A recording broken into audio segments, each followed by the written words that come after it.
Jen and all of you. Today we are going to start a new topic matrices. Means अब हमें matrices start करना है। जैसा कि समर वेकेशन से पहले आप लोगों ने क्या क्या पढ़ा था, दो टॉपिक आपने कवर किया था। कौन कौन सा टॉपिक मैं याद दिला दूँ आपको? Relation and function and inverse trigonometric function. बेटा ये दोनों टॉपिक्स काफ़ी इंपॉर्टेंट हैं as the point of view competitive examinations and your board examination. So these topics takes you seriously and again revise once again। Means आपको revise करना है अपने दो पुराने टॉपिक को। तो आज हम लोग क्या स्टार्ट करेंगे बेटा? मैट्रिसेस स्टार्ट करेंगे। तो मैट्रिसेस पढ़ने से पहले हमें ये जानना ज़रूरी है what is the means of matrices. तो बेटा यदि मैट्रिसेस आप सर्च करोगे तो मैट्रिक्स का जो सिंगुलर मीन्स होता है, मैट्रिक्स क्या होता है? Matrix. Matrices is a plural. Matrices क्या है? प्लूरल है और मैट्रिसेस सिंगुलर नाउन। तो सिंगुलर और प्लूरल क्या होता है ये आप इंग्लिश वाले लोग टीचर से समझ सकते हो। बट मैट्रिक्स क्या है?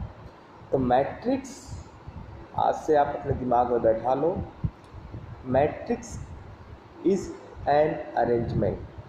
मीन्स मैट्रिक्स क्या है? Matrix is an arrangement.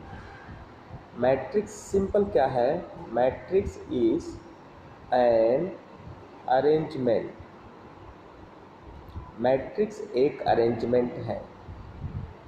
अब कुछ लोग बोलेंगे सर अरेंजमेंट क्या होता है? तो बेटा अरेंजमेंट आपने क्लास 11th में एक चैप्टर पढ़ा था, परम्यूटेशंस एंड कॉम्बिनेशंस। तो वहाँ पे आपको डिफरेंट टाइप्स के आपने अरेंजमेंट्स किए थे। राउंड टेबल अरेंज किया था, लीनियर अरेंज किया था और सारी चीज़ें अरेंजमेंट किया था। बट ये ध्यान रखना कि मैट्रिक्स क्या है? एक अरेंजमेंट। कुछ लोग बोलेंगे मैट्रिक्स इज़ एन वैल्यू। ये गलत है बेटा। Matrix is not a value. Matrix is not a value. Matrix value नहीं है। Matrix is not a value. Matrix कभी वैल्यू नहीं होती, ये ध्यान रखना। Matrix is not a value. Matrix value नहीं है। इस पॉइंट को अपने दिमाग में बैठा लेना। Matrix is not a value. What is the means of this? Matrix कभी भी वैल्यू नहीं हो सकती। तो इतना आपको अपने दिमाग में रखना है। तो क्लियर हो गया बेटा? Matrix is an arrangement, matrix is not a value. अब बोलोगे सर रियल लाइफ में इसका क्या यूज है? तो रियल लाइफ में इसके बहुत यूज है बेटा, बहुत ही ज़्यादा यूज है रियल लाइफ में। सबसे पहला यूज आप करते हो, कभी भी आपने देखा होगा, आप लोग बनाते हो, क्या कहते हैं, एक चार्ट, कोई भी चार्ट बनाते हो या ऐसी सीट, बैलेंस सीट बोलते हैं उसको। क्या बोलते हैं लोग? Balance sheet. किसी ने देखा होगा बैलेंस सीट? ये बेसिकली कॉमर्स वाले देखते हैं, बट आप लोगों ने छोटी क्लास में शायद बैलेंस सीट के बारे में पढ़ा होगा। बैलेंस सीट बनाते हैं। और इसका यदि आप कंप्यूटर पढ़ रहे हो तो इसका एक एग्जांपल मैं आपको जस्ट आसान से बता दूँ, एक्सेल सीट। तो एक्सेल सीट क्या है बेटा? बेसिकली वो क्या है?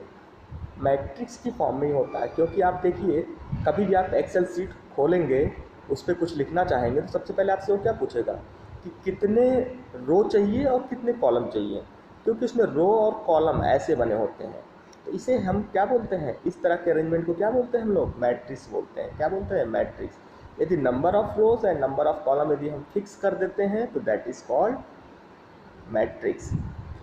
समझ में आ गया? एक्सेल सीट की बात हो गई। दूसरा, आप इस तरह का अरेंजमेंट एक जगह और देखते हो। कहाँ देखते हो? जैसे आप जाते हो मेडिकल शॉप में, तो मेडिकल शॉप में जिसमें वो दवाएं रखता है, देखा होगा आपने, उसकी वाल में इस तरह का कुछ ऐसे कॉम्बिनेशंस होते हैं।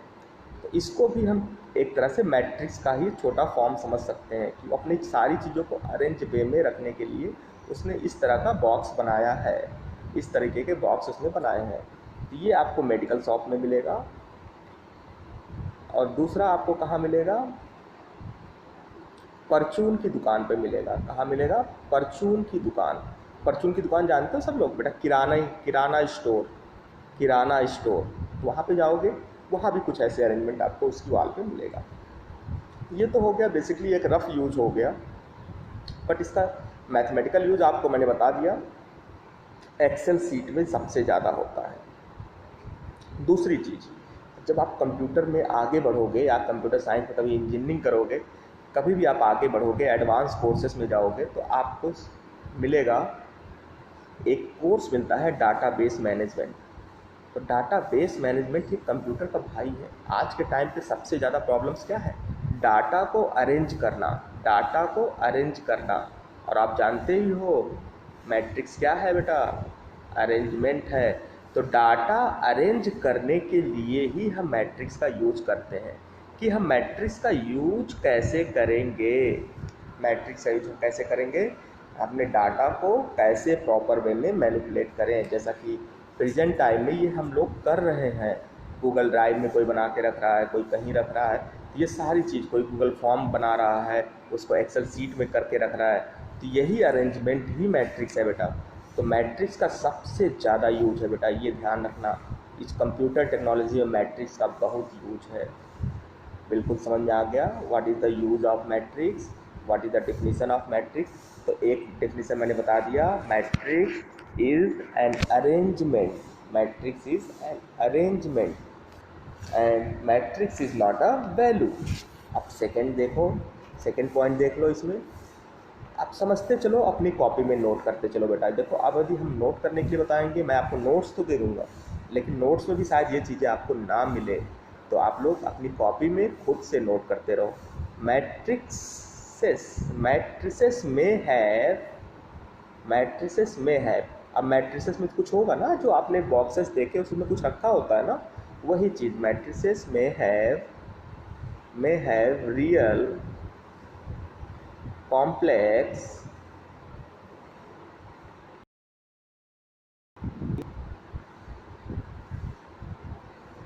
नंबर और वेरिएबल, नंबर और वेरिएबल। तो मतलब मैट्रिक्स में क्या होगा बेटा, या तो नंबर होंगे, या तो इमेजिनरी नंबर होंगे, या कॉम्प्लेक्स नंबर होंगे, या वेरिएबल होगा। तो इस चीज़ को नोट कर लो, क्योंकि मैट्रिक्स हमें रियल नंबर्स पे पढ़ना है, बट कहीं कहीं कॉम्प्लेक्स नंबर भी आएगा। इस चीज़ को ध्यान रखना, क्योंकि मैंने बताया है कि ये कम्पिटिटिव पॉइंट से काफ़ी इम्पोर्टेंट रोल अदा करेगा। तो मैट्रिक्स का मतलब आपको समझ में आ गया मेरे हिसाब से। बस सिंपल याद रखो बेटा, matrix is an arrangement. Clear? अब एक डिफिनीशन और मैं बता रहा हूँ, जो आपको कहीं कहीं लिखा हुआ मिलेगा, ध्यान से देखो और नोट करते रहो जितनी डिफिनीशन मैं बता रहा हूँ। Matrix is a set, matrix is a set of mn number, small m into mn number, मतलब स्मॉल mn नंबर होंगे। देखो बेटा, सब कुछ समझ, ध्यान समझ लेना। mn number, matrix is a set of mn number in which m horizontal row, मतलब horizontal row, m horizontal row and n vertical column, तो means matrix is a set of mn number in which m horizontal row and n vertical column are arranged, जिसमें m horizontal और n vertical columns क्या होते हैं, arrange होते हैं। तो ये बिल्कुल आप अपने ध्यान बिठा लो मैट्रिक्स बेटा, फिर दोबारा ये सब डिफिनीशंस आपको नहीं मिलने वाली हैं। क्लियर? अब हम आगे बढ़ते हैं बेटा।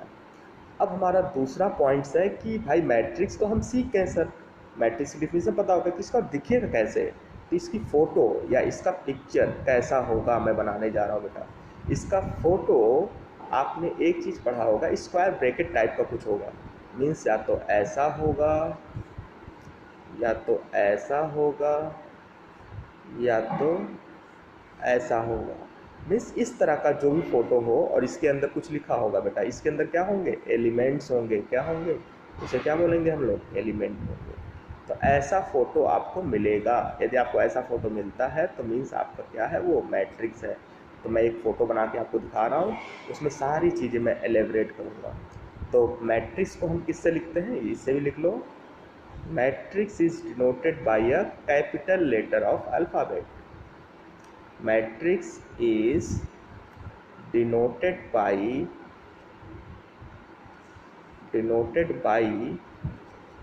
a capital letter of alphabet, capital letter of alphabet से हम डिनोट करते हैं। मैट्रिक्स को हम किससे डिनोट करते हैं, alphabet, capital letter of alphabet से।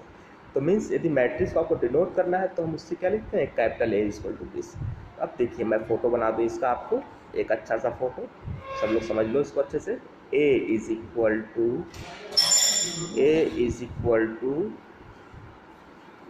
A11 A12 डॉट बेटा ये देखो थोड़ा सा गलत हो गया, मैं थोड़ा सा स्पेस ले रहा हूँ। A13 डॉट A1N, ये आपका हो गया। इसी तरह से दूसरा फोटो देखो A21, ये कैसे लिख रहे हैं इसका भी मैं डिस्कशन अभी करूँगा थोड़ी देर में। A22 A23 dot A2N dot AM1 AM2 dot AMN। बेटा ये फिगर आपको NCERT में भी मिलेगा, तो सबके पास NCERT होना चाहिए फिलहाल। यदि मैं बोल रहा हूँ तो ये फ़ोटो आप देख सकते हो, आपके बुक में बना है पेज नंबर 8 पर। ये फ़ोटो आपको पेज नंबर 8 पर मिलेगा, पेज नंबर 8 पर मिलेगा।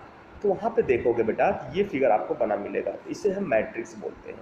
अब यहाँ पे यदि आप ध्यान दो तो जी ये कॉलम, आप लोग कॉलम और रो तो अच्छे तरह समझते होंगे बेटा। तो ये हमारा कॉलम नंबर 1 है, ये क्या है बेटा, कॉलम नंबर 2 है, ये क्या है बेटा, कॉलम नंबर 3 है, ये क्या है, कॉलम नंबर n है। इसी तरह से row, this is row number 1, this is row number 2, this is dot row number m। तो आपका ये रो नंबर 1 है, रो नंबर 2 है, रो नंबर m है। तो n कॉलम m रो, ये आपका एक प्रॉपर अरेंजमेंट हो गया। अब यहाँ पे हमने पहला एलिमेंट कैसे लिखा बेटा, इसको ध्यान दो। पहला एलिमेंट हमने कैसे लिखा ये आपको आना चाहिए। ये पहला एलिमेंट कैसे लिखा बेटा, अब देखो ये हमारा रो 1 है और ये क्या है, कॉलम 1, रो 1 कॉलम 1, तो 1 1। फिर दूसरे वाले को कैसे लिखा, रो 1 कॉलम 2, फिर रो 1 कॉलम 3, रो 1 कॉलम n। तो मीन्स हमने पहले क्या लिखा बेटा, रो 1, पहले हमने क्या लिखा, रो, फिर क्या लिखा, कॉलम 1 क्या है, row column, row column, row column, row column. इसी तरह से देखो दीजिए।